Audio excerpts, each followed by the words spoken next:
주님 말씀을 통해서 깨닫게 하시고 도전받게 하시고 위로받게 하시고 주님의 귀한 백성으로 또 사명자로 다시금 세워 주옵소서. 예수님의 이름으로 기도합니다. 아멘. 오늘 제가 또 함께 나눌 말씀은 사무엘상 25장 36절에서 26장 12절까지의 말씀인데요.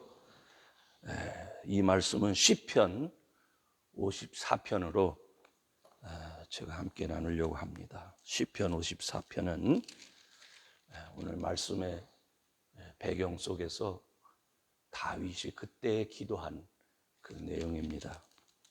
그래서 시편 54편을 함께 나눈 다음에 이 오늘 사무엘상의 본문을 가지고 함께 은혜를 나누겠습니다. 시편 54편 1절부터 제가 읽겠습니다.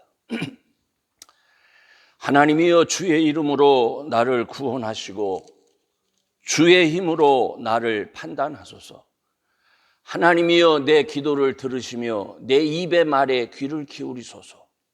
외인이 일어나 나를 치며 강포한 자가 내 생명을 수색하며 하나님을 자기 앞에 두지 아니하였음이니이다. 하나님은 나의 돕는 자시라. 주께서 내 생명을 붙드는 자와 함께 하시나이다. 주께서 내 원수에게 악으로 갚으시리니 주의 성실하심으로 저희를 멸하소서.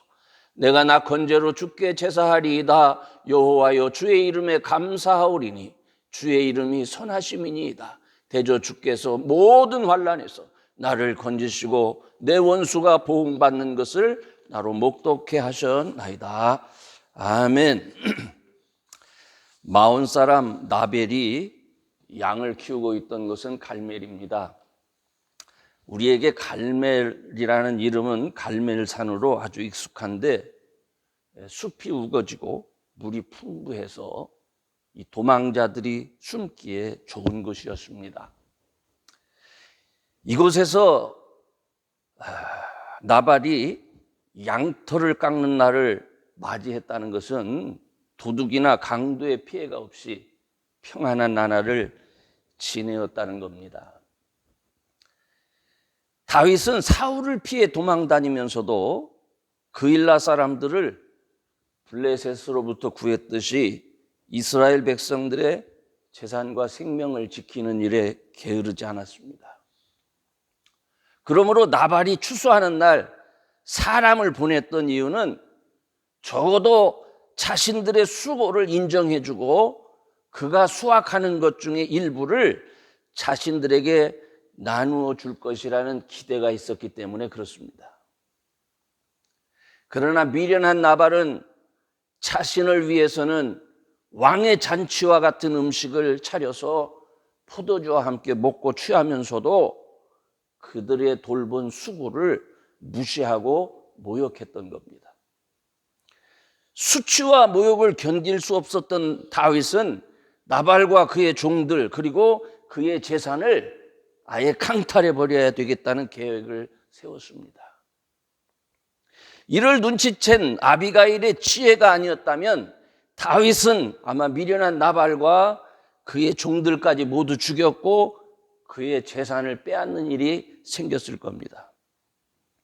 아비가일의 황급한 방문과 겸손한 요청으로 다윗은 자신이 기름받은 하나님의 사람이라는 사실을 깨닫게 됩니다.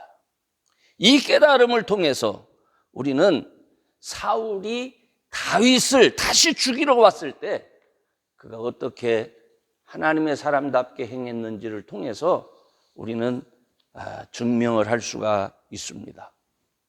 이것이 오늘 본문의 배경입니다. 이 말씀 속에 들어있는 하나님의 뜻이 무엇일까요? 첫째로 화내지 마십시오. 썩내지 마십시오. 우리가 분노하며 화를 내는 이유가 뭡니까? 여러분은 언제 화가 나십니까? 오늘 본문을 통해서 하나님께서 가르쳐 주시는 것은 다윗이 사람을 의지하고 기대했다가 큰 봉변을 당하고 그래서 화가 났던 거예요. 기대했던 사람에게 의리가 없고 배은망덕하고 배신하는 놈이라고 말하면서 불을 내는 일에 저와 여러분은 아마 익숙해 있는지도 모릅니다. 모르죠? 저만 그런지도 모르겠어요. 우리는 그놈은 의리 없고 배은망덕하고 배신을 잘하는 놈이라는 말을 잘합니다. 왜 그렇죠? 그들이 기대하고 있었기 때문에 그렇습니다. 여러분, 우리가 하나님을 늘 바라고 하나님을 의지하며 하나님의 은혜 속에서 살도록 그렇게 우리가 영향력을 미치면서 사는데 익숙한 것이 아니라 우리가 다른 사람들에게 무엇인가를 기대하며 나의 연약함을 채워줄 수 있을 것이라 이렇게 기대하는 겁니다. 바로 그것이 우리를 분내게 합니다. 바로 그것이 우리 마음에 상처를 주고 우리로 하여금 사단의 미혹에 빠져서 분노하게 하는 겁니다. 여러분, 저한테 뭐 기대하지 마세요. 오직 하나님만 의지하고 하나님의 도우심만을 구하시기 바랍니다. 여호와는 나의 목자시고 나의 힘이 되시고 나의 생명 되신다. 하나님만 의지하세요. 아멘. 두 번째로는 이 분노를 다스리고 오직 주만 의지하는 사람이 되려면 어떻게 해야 됩니까? 기도하셔야 됩니다. 기도하셔야 됩니다. 시편 54편이 말하는 게 뭡니까? 한나라의 왕과 곳곳에 숨어있는 밀고자들을 피해서 자신과 가족 그리고 600여 명의 무리들과 함께 살기 위해서 숨어 다닌다는 것은 정말 쉬운 일이 아닙니다. 그일라 사람들, 놉 땅의 에돔 사람, 도액, 사람들처럼 늘 그들의 위치를 알려주며 사울로 하여금 그를 죽이는 일에 협조하는 자들이 곳곳에 숨어 있습니다. 여기 있는 여러분들이 다 목회자들이 대부분인데 목회 잘하도록 돕고 세워주고 협조하고 기도해 주는 게 아니라 어떻게 하면 저 사람들을 목회하는 일로부터 그만두게 하나 끌어내리라 하는 사람들이 곳곳에 숨어서 여러분들을 힘들게 하는 거예요. 거기다 여러분 스스로의 그 성정까지 쉽게 화내고 뭐 이런 것까지 합쳐져 가지고 성도들 앞에서는 표 안 내지만 자기 아내한테는 아이 다 때려치워야 되겠다는 말을 수없이 아마 저만 그랬는데 제가 제 얘기를 하는 것 같아서 죄송합니다. 했을지도 모르겠습니다. 이런 상황들을 만약에 분노로 처리했다면 다윗은 피해 다니면서 그 밀고 한 자들과 거기에 협조한 자들을 항상 죽이며 다녔을 겁니다. 그는 장차 바로 그 사람들을 다스려야 될 왕이 돼야 됩니다. 그 사람들의 왕이 돼야 돼요. 자기를 미워하고 자기를 밀고 한 바로 그 사람들의 왕이 돼야 된다니까요. 바로 그 사람들의 왕으로 지금 하나님께서 기름 부으셔서 훈련시키고 있는 겁니다. 그는 앞으로 바로 자기를 밀고 하는 그들의 생명과 재산을 지켜야 되는 왕이 돼야 되는 겁니다. 그 상황에서 다윗이 할 수 있는 게 뭡니까? 어떻게 해야 자기의 성정을 지켜내면서 어떻게 해야 그 분노를 이겨낼 수 있겠습니까? 기도 외에는 이런 유가 나갈 수 없느니라. 예, 여러분 분노가 있죠. 세상 살면서 때로는 답답한 일을 당하기도 하고 억울한 일을 당하기도 하죠. 그래서 목회자들은 더 기도해야 됩니다. 자신도 모르는 사이에 인간에 대한 기대가 무너지면서 우리 속에서 참아낸 분노, 바로 그것들이 도사리고 있기 때문에 우리는 더 기도해야 되는 겁니다. 이를 물리칠 수 있는 방법은 기도밖에는 없습니다, 여러분. 성령의 도우심으로 치유받고 회복되려면 기도하면서 주의 도우심을 구해야 됩니다. 주님, 저 불쌍히 여겨주세요. 사람 살리며 복을 비는 목회자가 돼야 되는데 사람을 저주하고 죽이는 목회자가 될 뻔했습니다. 어쩌면 그렇게 될 수도 있겠습니다 하면서 간절하게 기도하시면서 하나님의 도우심을 경험하고 하나님의 구원을 경험하는 그런 목회자가 되시기를 주의 이름으로 축원합니다. 아멘. 마지막 세 번째로 오늘 시편 54편, 이것은 본문을 배경으로 한 다윗의 기도문에서 나오는 것인데요, 낙헌제라는 표현이 나와 있어요. 나발로 인해서 분이 크게 차기도 하고 사울함에 반복된 추적으로 다윗은 이성을 잃을 수도 있었습니다. 그런데 큰 기도하면서 간절한 소망을 말해요. 뭘 소망하는지 아십니까? 하나님, 기쁨과 감사와 찬송의 예배를 드리기 원합니다. 나의 예배가 형식과 전례에 맞추어서 드리는 예배가 아니라 정말 기쁨과 감사로 하나님 앞에 예배 드리기를 원합니다. 전 이 말씀을 묵상하면서 오늘 예배에 익숙한 우리들을 생각해 봅니다. 세상은 세상대로 살고 예배는 예배로 드리기에 익숙한 그런 우리들 말입니다. 우리의 삶과 예배는 사실 분리될 수 있는 게 아닙니다. 하나님께 감사하고 찬양하고 영광 돌리는 것과 우리의 삶을 어떻게 분리할 수 있습니까?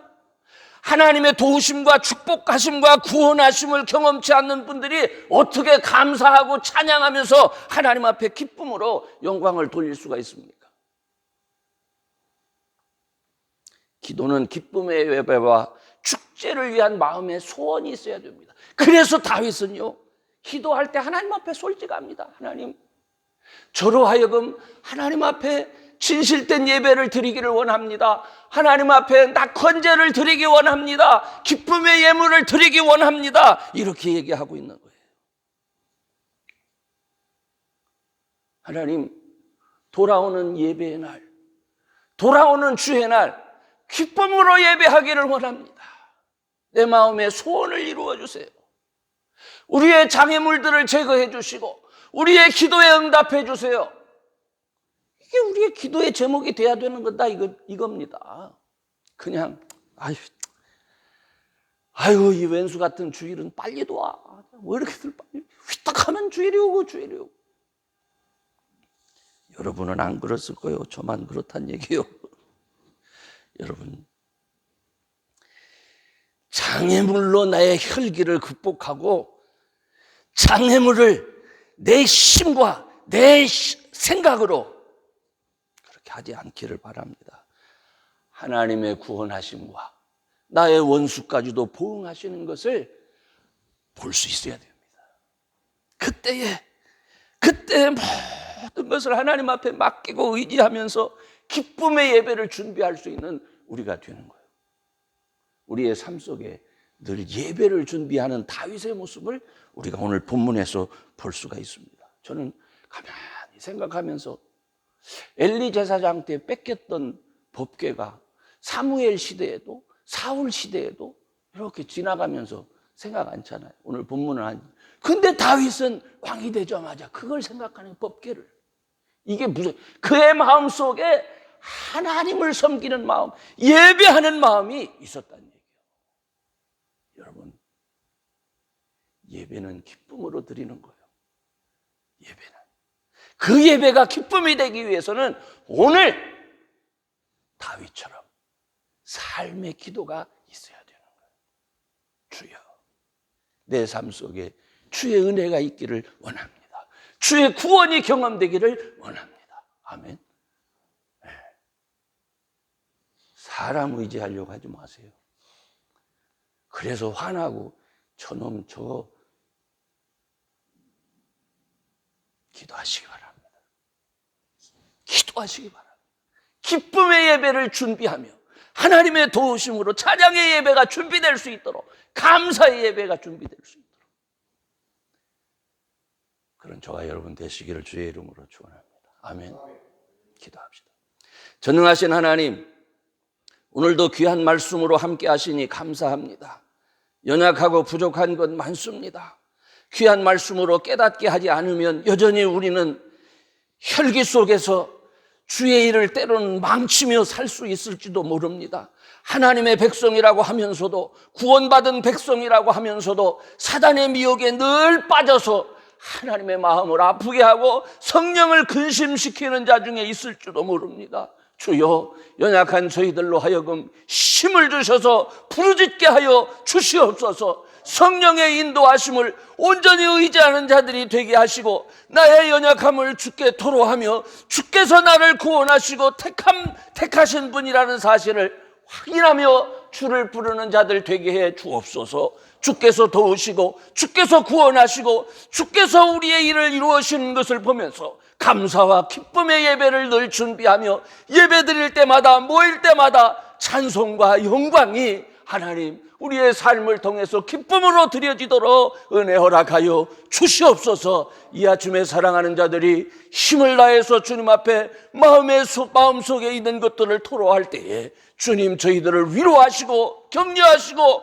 붙들어 주셔서 하나님 저들의 기도를 받아 주시옵소서. 응답하여 주시옵소서. 은혜를 더하여 주시옵소서. 이 아침에 함께하여 주실 줄로 믿사오며 예수님의 이름으로 기도합니다.